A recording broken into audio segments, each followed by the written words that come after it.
Hello dear students, welcome you all. This is Anirudh Singh Rathore. और जैसा कि आप सबको पता है, सर्वेइंग की कंप्लीट कोर्स की सीरीज़ हम लेकर आए हैं आपके लिए। तो ये जो कंप्लीट कोर्स है, इसके अंदर हम स्टेट इंजीनियरिंग सर्विसेज और एसएससी जेई इन दोनों एग्जाम्स को टारगेट कर रहे हैं। ये लेक्चर नंबर 5 है। तो सर्वेइंग में जिसको भी दिक्कत आती थी, अब उसको घबराने की ज़रूरत नहीं है। हम पूरा का पूरा सर्वेइंग कवर करेंगे इस सीरीज़ के अंदर। आगे बढ़ते हैं। आगे बढ़ने से पहले मैं आपको थोड़ा सा अनअकैडमी सब्सक्रिप्शन के बारे में बता दूं। अनअकैडमी में दो तरह के सब्सक्रिप्शन मिलते हैं। एक प्लस सब्सक्रिप्शन है और दूसरा आइकॉनिक सब्सक्रिप्शन। प्लस सब्सक्रिप्शन के अंदर आपको कंप्लीट कोर्स कवर कराया जाता है लाइव क्लासेस के थ्रू। यहाँ पर क्रैश कोर्सेज भी आपको फ्री ऑफ कॉस्ट इंक्लूडेड रहेंगे। वीकली टेस्ट भी रहेंगे। डाउट सॉल्विंग रहेगी, लाइव डाउट सॉल्विंग। इंग्लिश और हिंदी दोनों लैंग्वेजेस के लिए आप ज्वाइन कर सकते हैं। और रैंक इंप्रूवमेंट बैच, ये सब कुछ आपको एक सब्सक्रिप्शन के अंदर मिल जाएगा, जो कि प्लस सब्सक्रिप्शन है। अब दूसरा सब्सक्रिप्शन हमारे पास अनअकैडमी के अंदर है, आइकॉनिक सब्सक्रिप्शन। अब ये आइकॉनिक सब्सक्रिप्शन के अंदर कुछ चीज़ें एक्स्ट्रा हैं। प्लस वाला तो सिलेबस है ही, प्लस वाली जो ऑफरिंग्स हैं वो तो सब हैं ही, साथ में कुछ एक्स्ट्रा ऑफरिंग्स हैं, जैसे कि पर्सनल कोच। आपको अपना खुद का एक पर्सनल कोच मिलेगा। आपको अपनी स्टडी के लिए पर्सनलाइज्ड प्लान मिलेगा, स्टडी प्लानर। आपको डेडिकेटेड डाउट क्लियरिंग एजुकेटर्स मिलेंगे, वो एजुकेटर्स जो कि जिनका काम सिर्फ आपके डाउट सॉल्व करना रहेगा। आपको स्टडी मटेरियल मिलेगा, प्रिंटेड स्टडी मटेरियल, जिसमें फुल नोट्स और short notes, question practice booklet, सब कुछ होगा। स्टडी बूस्टर सेशंस रहेंगे और आपके टेस्ट का एक पर्सनलाइज्ड एनालिसिस मिलेगा। तो प्लस के अंदर ये सारी चीजें हैं, और आइकॉनिक के अंदर प्लस के अलावा ये सब कुछ एक्स्ट्रा एडिशनल बेनिफिट्स हैं। चलिए आगे बढ़ते हैं हम। तो आइकॉनिक सब्सक्रिप्शन आप ले सकते हो। 12 मंथ की सब्सक्रिप्शन फीस है 50,250 रुपीज। अगर आप कोड यूज करते हो AS राठौर, तो यहां पर आपको 10% ऑफ मिल जाता है।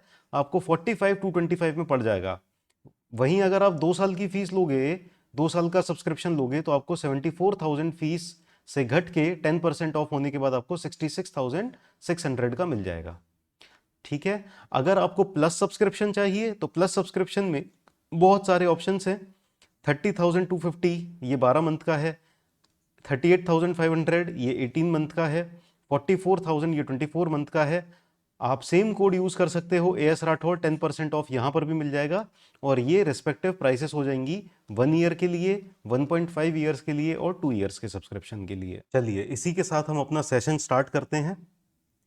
तो इस सेशन में अभी तक हम पढ़ चुके हैं definition of serving, primary divisions of serving, classification of serving, principles of serving.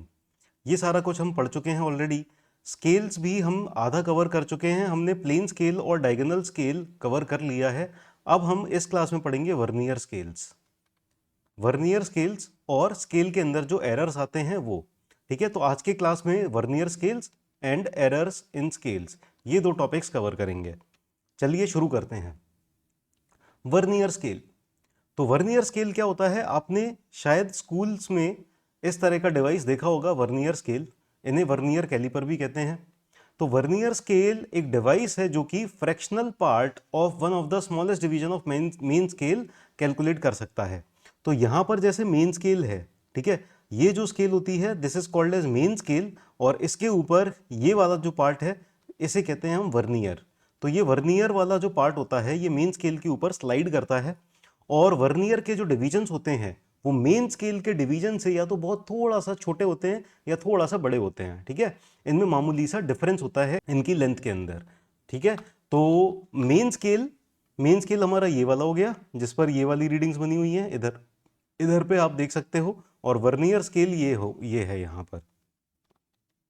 Okay, तो हमने क्या देखा? Vernier is a device for measuring the fractional part of one of the smallest division of the main scale.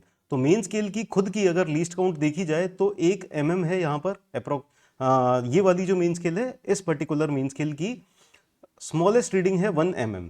ठीक है, तो 1 mm is the smallest reading. Least count अकेली main scale की हो गई 1 mm।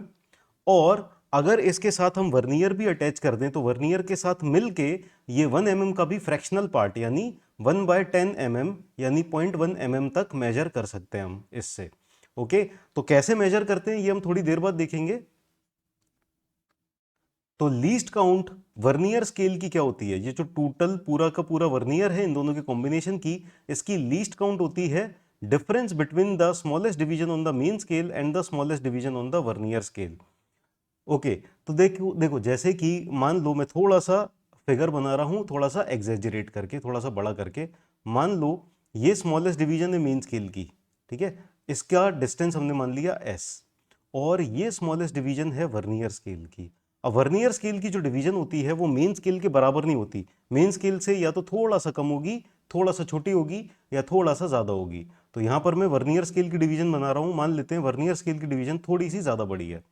तो वर्नियर स्केल की division की लेंथ कितनी हो गई, यहां पर ये रही v, और मेन स्केल डिवीजन की लेंथ कितनी हो गई, यहां पर ये s। ओके, तो इतना डिस्टेंस, ये वाला जो डिस्टेंस है यहां से यहां पर, ये दिखा रहा है मेन स्केल का डिस्टेंस, और ये दिखा रहा है वर्नियर स्केल का डिस्टेंस। तो आप सबसे छोटे से छोटा मेजरमेंट कितना ले सकते हो यहां पर, तो यहां पर आप देख सकते हो कि इन दोनों के बीच का जो डिफरेंस है ना, ये वाला डिस्टेंस, ये जो इन दोनों के बीच का डिफरेंस है, ये आप स्मॉलेस्ट डिस्टेंस मेजर कर सकते हो। तो वर्नियर स्केल की जो एक डिवीजन की लेंथ होती है वो मेन स्केल की एक डिवीजन की लेंथ से या तो थोड़ी सी कम होती है या थोड़ी सी ज्यादा होती है, और इनके बीच का डिफरेंस इस तरह से मेंटेन किया जाता है कि ये मेन स्केल डिवीजन का एक फ्रैक्शनल पार्ट बता दे। ठीक है, तो यहां पर s को हम किससे रिप्रेजेंट करते हैं, s रिप्रेजेंट करता है हमारा, s represent just a minute, s represent करता है हमारा वैल्यू ऑफ या length of smallest division of main scale, और v रिप्रेजेंट करता है हमारा length of smallest division of vernier scale. ठीक है, तो ये हो गया हमारा s और v। अब इनकी हेल्प से हम कैलकुलेट करेंगे कि लीस्ट काउंट कितनी होती है, लेकिन उससे पहले हम देखते हैं वर्नियर स्केल के भी डिवीजन्स होते हैं, वर्नियर स्केल कितने टाइप्स की होती हैं। So let us first see what are the different types of vernier scales. तो वर्नियर स्केल ब्रॉडली दो तरह में क्लासिफाई की जाती हैं, एक तो डायरेक्ट वर्नियर जिसे हम फॉरवर्ड वर्नियर भी कहते हैं, और दूसरा रेट्रोग्रेड वर्नियर जिसे हम बैकवर्ड वर्नियर भी कहते हैं। अब ये जो दोनों डायरेक्ट वर्नियर और बैकवर्ड वर्नियर हैं, इन दोनों के भी, ये दोनों भी दो दो तरह में हो सकती हैं। एक तो हो सकता है एक्सटेंडेड वर्नियर, एक डबल वर्नियर, और इसके अंदर भी एक्सटेंडेड वर्नियर और डबल वर्नियर जैसे भी बना सकते हैं। ठीक है, तो चलिए एक एक करके देखते हैं। सबसे पहले हम देखते हैं डायरेक्ट वर्नियर या फॉरवर्ड वर्नियर। तो डायरेक्ट वर्नियर में सबसे पहला जो याद रखने का पॉइंट है आपके लिए वो ये है कि डायरेक्ट वर्नियर के अंदर जो मेन स्केल की रीडिंग और वर्नियर स्केल की रीडिंग जो इंक्रीज होती हैं वो दोनों सेम डायरेक्शन में होती हैं। यानी मेन स्केल की रीडिंग जिस डायरेक्शन में, फॉरवर्ड डायरेक्शन में बढ़ रही है, वर्नियर स्केल की रीडिंग भी फॉरवर्ड डायरेक्शन में ही इंक्रीज करती है। तो सबसे पहला पॉइंट याद करने का ये हो गया कि मेन स्केल और वर्नियर स्केल दोनों की रीडिंग सेम डायरेक्शन में बढ़ती है, यानी फॉरवर्ड डायरेक्शन में बढ़ती है, इसीलिए हम इसको फॉरवर्ड वर्नियर कहते हैं। तो इस पॉइंट को हम लिख लेते हैं, vernier divisions are in the same direction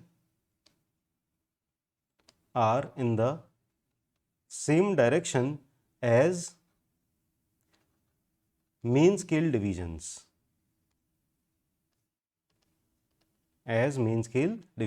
ठीक है, ये हो गया पहला पॉइंट। अब दूसरा पॉइंट देखते हैं, smallest division on the vernier scale. जो वर्नियर स्केल हमारी बनती है, जैसे अभी मैंने ब्लैक कलर से यहां पर बनाया था, ठीक है, तो वर्नियर स्केल की जो डिवीजन होती है यहां पर डायरेक्ट वर्नियर के केस में क्या होता है, छोटी होती है मेन स्केल से। तो मेन स्केल से बस हल्की सी छोटी होती है वर्नियर स्केल की एक डिवीजन। तो इस पॉइंट को भी लिख लेते हैं, right down smallest division on the vernier, bracket में स्मॉल वी से रिप्रेजेंट कर रहे हैं वर्नियर स्केल की एक डिवीजन को। Vernier is shorter than the smallest division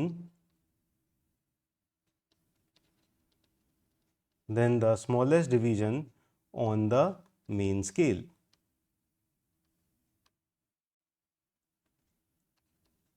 S, ठीक है, तो वर्नियर स्केल की जो एक डिवीजन है वो मेन स्केल की एक डिवीजन से छोटी है।